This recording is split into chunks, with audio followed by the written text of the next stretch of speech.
Vocês têm ouvido muitas notícias sobre os Estados Unidos da América.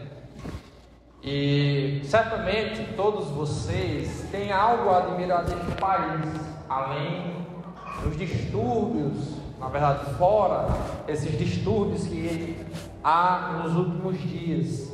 Certamente algum de vocês acha interessante como o país é desenvolvido, como um país promoveu tanta cultura para o mundo, tantos missionários. Certamente vocês têm uma certa admiração pela língua, alguns de vocês, inclusive algumas crianças tinham tão sonhado desejo de ir à Disney. É um país realmente com muitas peculiaridades, muitas coisas atrativas. Mas deixa eu dizer uma curiosidade para vocês. Vocês sabiam que os Estados Unidos, o país a qual nós acabamos de falar, ele foi uma grande aposta para iniciar uma nova história? Os imigrantes dos Estados Unidos, eles viviam na Inglaterra numa situação muito difícil. Perseguição religiosa, perseguição política, uma crise social, muitas pessoas morrendo. E eles acharam uma oportunidade de iniciar uma nova história, principalmente com liberdade religiosa. E assim iniciou a colônia inglesa, conhecida por nós como os Estados Unidos. Eles atravessaram o mar para iniciar uma nova história. E aí, gente, deixa eu contar uma outra história para vocês. Uma história mais antiga, mas tão interessante quanto, se não mais. Em Gênesis, capítulo 7, do versículo 1 ao 22, a história começa assim. Era uma sociedade onde as pessoas não viviam anos, viviam centenas de anos. E a crueldade e a injustiça era sem medidas. Ninguém tinha consideração por ninguém, matava-se sem pestanejar. As pessoas não tinham amor à vida do próximo. E a vida sexual? Vocês têm uma noção por causa da situação que nós encontramos hoje. Mas a vida sexual lá era desenfreada. Você fazia o que queria, com quem queria, com um objeto, com um animal, não importa. Você era livre. Mas os grandes moíam gente como se moe linguiça. Os poderosos matavam, devastavam famílias e não tinham peso na consciência. Semelhante ao que nós assistimos na Segunda Guerra Mundial e outros episódios difíceis da humanidade. Mas era uma sociedade desenvolvida tecnologicamente, com muitos prazeres, mas apática e revoltada contra Deus. Se nós fôssemos convidar uma dessas pessoas que viviam naquela época para falar um pouco dessas circunstâncias, ele diria assim: bem, a nossa vida era fantástica. A nossa vida havia liberdade, a nossa vida éramos pessoas desprendidas, soltas, livres. Só bastava ser forte. Se você fosse fraco, você morria. Nós não se importávamos com ninguém. Cada um cuidava da sua própria vida. Porém, naquela época, havia uma coisa muito diferente.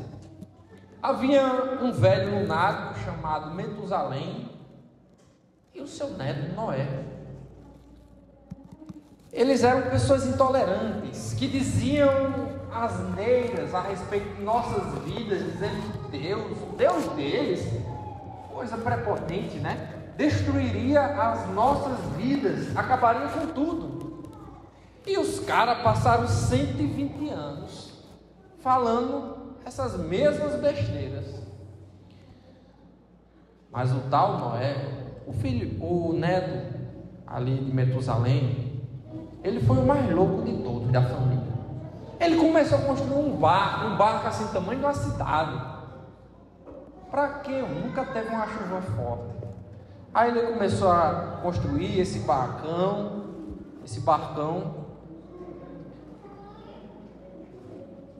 E aí aconteceu. Aí vamos encerrar a entrevista aqui. E nesse dia, gente, que a pessoa disse que aconteceu, Noé, a família e centenas de animais entraram na arca. O tal Noé, que era visto como lunático, como uma pessoa intolerante, desperdiçou a vida dele com bobagens, esse mesmo. Ele entrou na arca.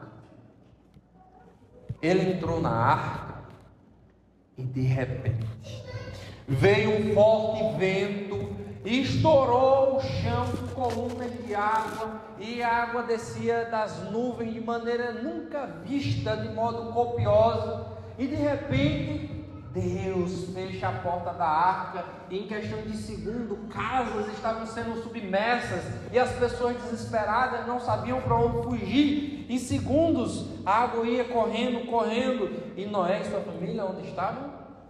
Dentro da arca, seguros e protegidos. Mas as pessoas, de modo incansáveis, buscavam constantemente um canto para se refugiar, subiram montes, subiram telhados, mas a água, à medida que jorrava aquela tempestade, ia cobrindo tudo. Os injustos começaram a ser lavados do mundo. Se não fosse a misericórdia de Deus, não existiria ninguém. Mas aqueles vizinhos que Noé tanto temia, que Noé era humilhado, aqueles estupradores, aqueles ladrões, aqueles homens violentos, sem clemência, aquelas pessoas insubordinadas, aquelas pessoas que não temem a ninguém, agora não ofereciam mais perigo, porque Noé e sua família estavam a salvos dentro da arca. Deus havia salvo. E não para por aí não. Olha o que o versículo 21 diz para a gente. Versículo 21. Pereceu toda a carne que se movia sobre a terra, tanto a de ave como a de animais domésticos e animais selváticos, e de todos os enxames de criaturas que povoam a terra, e todo homem, tudo que tinha fôlego de vida nas suas narinas, tudo que havia em terra seca morreu. Assim foram exterminados todos os seres que haviam sobre a face da terra, o homem, o animal, os répteis e as aves dos céus foram extintos da terra. Ficou quem? Olha, preste atenção, olha na sua Bíblia. Ficou quem? Versículo 23, parte C.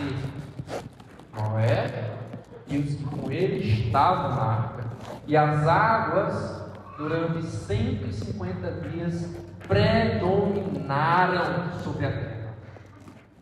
Valeu a pena? Valeu a pena para Noé passar 120 anos feito um bobo da corte, construindo um barco? Valeu? Imagina aí, 8 pessoas apenas foram salvas. Será que valeu a pena toda a solidão que Noé sofreu? Toda a humilhação? Vamos dizer assim, os destratamentos que ele e sua família sofreram? Ninguém escapou, irmãos. Ninguém se preparou. Ninguém atendeu a voz de Noé. Ninguém ouviu o clamor dele para que o povo se arrependesse. Essa história parece um tanto quanto distante, né, da gente. Mas deixa eu aproximar um pouco. Para Israel, motivava aquele povo para que eles crescem, que Deus daria a terra prometida e construiria uma nova história, uma história diferente do Egito, diferente da escravidão. E para a gente, Deus está dizendo que nos conduzirá para uma nova história. Então, semelhantemente, como Noé, nós somos desmotivados a caminhar na justiça. O mundo parece engolir a cada semana a nossa motivação para andar na justiça. Assistimos crianças sendo corrompidas. Vocês acabaram de assistir na internet sobre a adultização das crianças. Então, não parou não, meu irmão, só por causa daquele vídeo. Nós assistimos tudo isso e nos questionamos: o que nós podemos fazer? Diante de tanta maldade, diante de tanta crueldade, como nós podemos conduzir para um novo mundo? Como nós podemos achar motivação para viver o certo? E aqui eu quero que vocês prestem atenção no caráter e o que ele fez. Nós só vamos perseverar, continuar marchando rumo a essa nova história se nós se prendermos aqui em Deus é. Deus não disse que ia destruir o mundo, ia salvar Noé? Quantas vezes eu repeti aqui que Noé e a família foram salvos? Vocês contaram? Pois é. Deus mantém as suas promessas. Deus é fiel. Deus, Ele tem nos guardado e Ele tem dado garantias com essas outras salvações que Ele promoveu ao longo do mundo. Então, mesmo que tenha sido 8 pessoas que entraram na arca, mas Deus cumpriu a sua promessa para essas 8 pessoas. E aqui eu quero fazer algumas outras aplicações. Sabe aquela história que às vezes você ouve, não é o caso de vocês, né? Que vocês são irmãos que buscam viver a justiça de Deus, buscam fazer o certo, independentemente da cultura. Mas sabe aquela história que algumas pessoas fora daqui dizem assim: não, é normal fazer o que é feito, porque todo mundo faz. Imagina aí na época de Noé, quantas pessoas adoravam a Deus? 8 pessoas adoravam a Deus. Será que Noé tinha motivação para adorar a Deus? Nós não podemos ser pulga, irmãos, andar no coro dos outros. Nós temos o nosso próprio coro para dar conta a Deus. Por isso, nós perseveraremos na justiça e não aceitaremos tudo que seja cultural, mesmo sendo imoral. Se é imoral e cultural, nós rejeitamos. Se todo mundo não tem compromisso com a igreja, você não é todo mundo. Você é um justo, uma pessoa que é motivada pelo caráter com Deus. Se todo mundo fala mal de todo mundo, você também tem boca e pode falar mal de todo mundo. Que pecado pequeno, não é verdade? Deus não tem nenhum problema com isso. Mas é assim? Não é porque todo mundo fala mal que eu também vou fazer. Tem uma história, eu acho que eu já contei isso para vocês, que o pai da minha prima sempre disciplinava ela quando ela chegava em casa depois de brigar com as meninas da escola. E ele dizia assim: só briga 2 quando 2 querem. Ou seja, você só fala mal se você quiser. Não vá no coro dos outros não. Siga a justiça. Seja como Noé. Veja como esse Deus nos dá motivação para a gente agir contra a cultura. E nesse mesmo sentido, eu quero pensar em como nós pensamos em mudar, em transformar as nossas culturas. Por exemplo, pensando aqui no caso da igreja. Olha, pode-se pensar hoje que a igreja deveria parar de falar sobre juízo. Isso aqui que eu estou falando. Não deveria mais falar sobre pecado, deveria, ter uma coisa mais higienizada, mais inclusiva, mais socialmente aceitável, para que os bancos estejam cheios. Quantas pessoas entraram na arca? Quantos? 8. Não há discurso higienizado com Deus. Ah, mas isso era na época de Noé, era 50 anos atrás, hoje mudou, não interessa. O mundo pode ficar pior como for, mas o nosso discurso é o mesmo. Nós não podemos aumentar os pregos da cruz, mas precisamos pregar a cruz rude como ela é.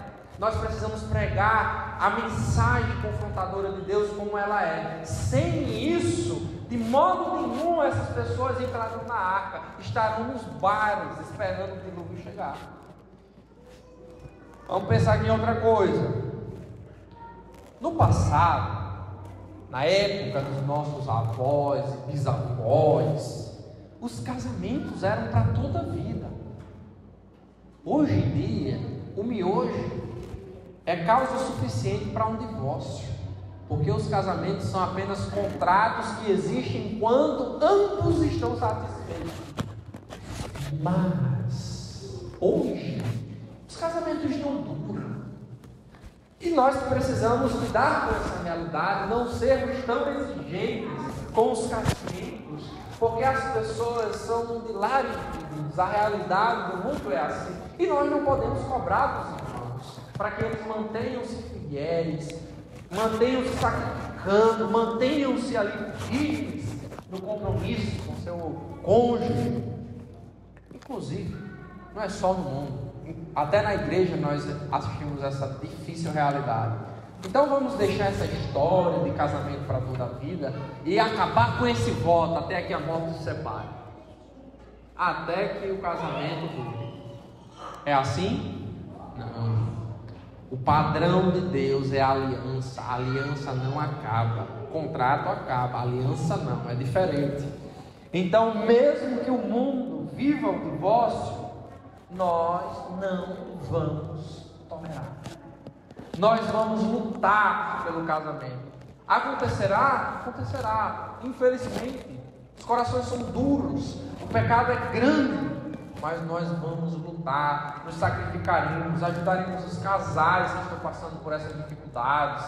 Nós precisamos se opor a essa maldade que está destruindo tantas famílias. Agora deixa eu mudar um pouquinho aqui o assunto. Vocês conhecem um matemático chamado Blaise Pascal? Pronto. Esse cara, ele tem algo muito interessante que se encaixa aqui com Noé. Imagine aí a loucura de Noé. Noé sozinho dizendo para o mundo todo que o mundo vai acabar. Parece o filme do Galinho Chiquilheiro, né? Que o céu está caindo. E aí, alguma pessoa podia chegar para Noé, deixa de ser besta, gastando todos os recursos aí com barco, nunca teve uma chuva desse porte, nunca encheu nem ali a espetoria, vai alagar tudo. Conversa, vai perder tua vida toda indo para a igreja, feito um besta, dando dízimo para a igreja. Você é besta, Noé. Vai aproveitar a tua vida, Noé. Pega um final de semana desse, vai com tua família, passa o dia todo no Oeste Park, depois chega em casa, maratona uma série, no outro dia vai para a empresa, rouba, diverte, dorme com outras mulheres, se solta, não é? Aproveita a vida. Só é 900 anos, depois acaba. Aí no caso de vocês, né? O caso de vocês é 30, 40, no máximo 80 anos. Mas bem, imagina aí Noé podia dizer como Blaise Pascal. Blaise Pascal pensou no seguinte: olha, se você estiver certo, o que eu perdi na vida? Perdi na vida, vamos dizer assim, uma festinha, pular a cerca, roubar um dinheirinho a mais, pouquinha coisa. E acabou, né? Um pouco de desperdício. Certo. Mas se eu estiver certo, você vai sofrer eternamente. Não é só um dilúvio, não é só a destruição deste mundo. Que aqui Deus está reconfigurando o mundo, mas não é só a lavagem desse mundo, é você sofrer eternamente essa vida. Se eu estiver certo, você perderá muito mais do que eu, se eu estiver errado. Então a aposta dele é mais ou menos isso: vale mais a pena seguir o cristianismo do que seguir essa vida, porque eu tenho menos a perder se eu estiver errado. Tem algumas falhas, mas vocês podem conversar, inclusive o público da internet pode refletir que mesmo que você junte tudo, meu amigo, Deus pode tomar. E não somente isso, a eternidade bate a porta e ela não tem tempo para acabar. A vida não é uma aposta tão simples, como eu acabei de dizer. Mas rejeitar a Deus é grave. Agora, se a gente realmente aceitá-lo, se a gente crer, se a gente seguir como Noé, nós vamos ver uma nova história para todos sempre. Agora falando com os justos, com nós, para a gente, vou fazer igual a propaganda do antigo programa aí.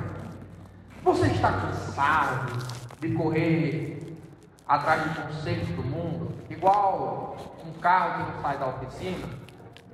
Você não vê mais solução e você não sabe o que fazer, está perdido? Até na sua casa, seus problemas acabaram. Chegou a pílula do dilúvio. Vocês acham que eu vim de azul morrer? Chegou a pílula do dilúvio. E o que eu quero dizer com isso? Eu quero dizer que vocês não estão amarrados a circunstâncias.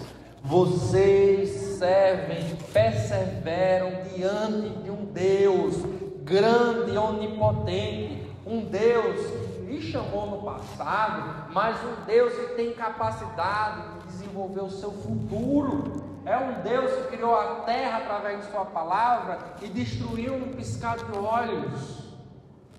Então você não está amarrado, você não é um acidente. Deus tem conduzido a sua história, e a história de Noé nos ensina algo muito importante sobre tempo, perseverança e paciência. Aqui, para aqueles que não são justos, a paciência de Deus tem limite. Nós dizemos, não, Deus vai esperar o tempo que for preciso, amanhã eu me converto. Era assim que o povo da época de Noé dizia. Depois, e a arca fechou. Não brinque com a paciência de Deus. Deus é paciente, mas tem limite. Para os justos, o tempo de Deus não é o seu. Não é o cronômetro do seu iPhone ou do seu Xiaomi. O tempo de Deus é diferente dos nossos desejos. Olha, Deus deu 120 anos para aquele povo se arrepender. Eu queria só 2 anos para construir a arca, só 2. Imagina aí tu passar 120 anos tolerando o mundo todo corrompido, só você e sua família do crente. A luta que era. A gente pensa assim, é difícil viver como crente hoje, com meus 20, meus 30, meus 40, meus 50 anos. Imagina aí 120 anos, além dos outros anos, porque o dilúvio veio quando Noé tinha 600 anos de idade. Então ele suportou 600 anos da vida dele de crueldade no mundo todo, dormindo preocupado com seus filhos, dormindo preocupado com suas noras, dormindo preocupado com sua esposa, preocupado das coisas que ele perde, preocupado como seria o futuro, preocupado se ele conseguiria viver mais um dia. E aí o que acontece? Deus dá 120 anos para o povo se arrepender, e ninguém se arrepende, ninguém, absolutamente ninguém. Eu queria só 2. Só 2 anos. Precisa me maltratar tanto não, 2 anos só, 2 anos só chamando para se arrepender. Fazer igual a Jonas. Jonas, depois de tentar fugir, aí ele era para passar 1 semana ou vários dias atravessando Nínive, ele passou 1 dia. Só um pouquinho, Deus, só um pouquinho. O tempo de Deus não é o nosso tempo. Nós precisamos compreender isso, irmão, porque às vezes nós queremos desatar algumas coisas amarradas em nossas vidas, consertar alguns empecilhos, restaurar relacionamentos, tirar déspotas do poder, déspotas é governantes absolutos. Nós queremos que Deus justice, Deus penalize pessoas que estão prejudicando nossas vidas. Lembre-se, o tempo de Deus não é o seu tempo. Queremos que a pessoa se converta. Na primeira vez que a gente falar de Jesus Cristo, e depois a gente fica amaldiçoando ela. O tempo de Deus não é o seu tempo. O tempo de Deus é outro. Deus é muito paciente. E nós deveríamos ser assim, irmão. Deveríamos perseguir as pessoas no sentido bom. De não desistir. De manter um joelho no chão, ferido. Intercedendo por esse mundo mal, por nossa cidade. Intercedendo para que Deus tenha clemência e não destrua tudo de repente. Porque Ele pode fazer. As armas mais poderosas da humanidade: bomba nuclear, uma guerra termonuclear. Vamos fazer a paz, porque se começar o mundo se acaba. Se acaba não. Porém, o povo vive brincando com Deus. E Deus é o Criador de tudo. Por que eu estou dizendo isso? É para amedrontar vocês? Não. Pelo contrário. Vocês são do time de quem? De Deus. Amém? E se Deus é o ser mais poderoso, mais perigoso deste universo, de tudo que existe, então a gente está na galera. Estamos livres, meus irmãos. Imagina aí, Noé entrou na arca. Ele acabou de sair de uma barroada de carro. A bala passou assim, ó, zunindo no ouvido dele. Porque ele está do lado de Deus. Tem nada pode atingir. Amém. Então, eu quero que vocês percebam. Jesus disse assim: não tenha medo de quem pode tirar sua vida. Tenha medo daquele que pode tirar a sua vida e jogar sua alma no inferno. Foi palavra de Jesus. Eu estou inventando não. Sabe por quê? Porque é esse Deus que é poderoso. A gente cantou agora.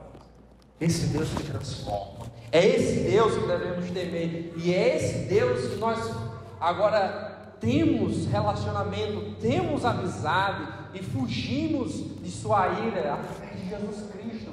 Assim, irmãos, nós devemos ser as pessoas mais corajosas do mundo inteiro. Devemos ser, vamos dizer assim, pessoas que desbravam situações, como os missionários que entraram em tribos canibais, como pastores que até hoje sobem favelas para pregar o evangelho, como crentes que pagam com a própria vida para fazer o que é certo, porque temem a Deus e não temem aos homens. Então, irmãos, lembre-se, o ser mais poderoso do mundo está do seu lado. Então você tem tudo o que precisa para fazer. Se nós temos um Deus a nosso favor, quando fomos questionados no nosso trabalho, na internet, na faculdade, a gente vai ficar assim, ó. Eu sou um coitadinho, estou sozinho. Quantas pessoas entraram na arca? Quantas? 8 pessoas. Você pode estar sozinho, meu irmão, mas o Senhor dos Exércitos está do seu lado. Lembre-se, é Deus que está com a gente. É Deus. É Ele que está nos conduzindo para a nova história. Por isso nós temos razões para perseverar constantemente, para seguir focado no que é certo. Existem alguns ateus que zombam, descredibilizam, pegando aqui essa pauta, da universidade, descredibilizam nossa fé, dizendo que uma coisa dessa do dilúvio é um absurdo. Inclusive existe um cidadão chamado James Fraser. Ele era tão audacioso que ele escreveu um livro de 3 volumes para dizer que o dilúvio era falso. Por quê? Porque ele fez uma vasta pesquisa no mundo inteiro com povos isolados do globalismo, e ele identificou ficou uma narrativa peculiar da Bíblia. Aí ele chegou à conclusão seguinte: a Bíblia, ela copiou o relato desses povos e assim inventou um mito para nos amedrontar e criar um Deus que mande na gente. Então, a Bíblia é falsa. Só que amados, que vem para o bem, mesmo que ele veio com uma pergunta, na verdade, veio com a intenção de destruir a fé, o que ele fez, na verdade, foi fortalecer.